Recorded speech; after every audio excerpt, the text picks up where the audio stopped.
Your effort is part of the Future Armenians program. So I'm going to reach back and sort of ask a question on behalf of the real future Armenian. Let's imagine a 10-year-old boy in a little village in Tavush and a 12-year-old girl in Kanaker in Yerevan. Ultimately, they are the future Armenian, and everything that you're doing is actually for especially the kids that don't have the privileges the wealthier kids have. What is it in your programs that you have done in the past? And more importantly, what is it in the programs that you're looking to do in the future that can qualitatively help that 10-year-old become a robotic expert rather than someone driving a tractor, or the same thing for the girl? What do we do? What is it in your programs that is targeting the least of us and giving them a better future?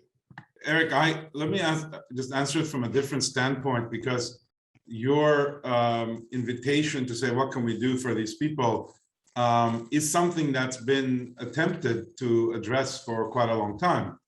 And one of the things I think we have to realize is that the specific challenge of, for example, fighting inequality and access, or upgrading our education significantly, or creating job opportunities in science, technology, each of these things in and of itself, I think, will not sustainably create the future we want.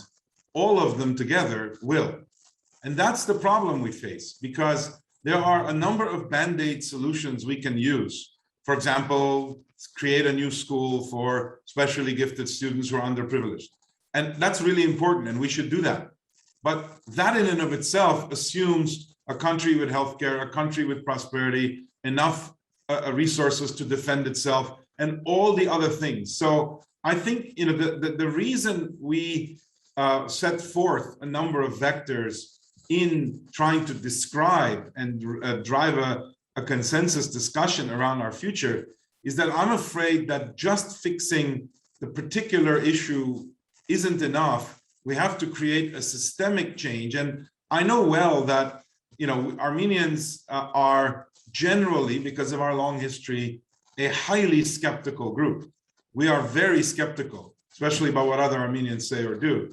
But we're also skeptical that we'll ever be able to do these big systemic things. And yet, historically, we have defied, despite our size, the expectations of the world in leading in many, many areas for hundreds of years. And we keep wanting to go back there, but we don't realize that at those times, they actually believed that they could make systemic advances. So I believe we need to kind of enter an era where we think about how any of these programs can work together to create a sustainable change. And that's where we have to come back to say, this is an obligation of a properly functioning government. This is the obligation of a diaspora that in fact shatters the image of a Disneyland and recognizes that its responsibility, not its opportunity, but its responsibility, if they want to call themselves Armenian,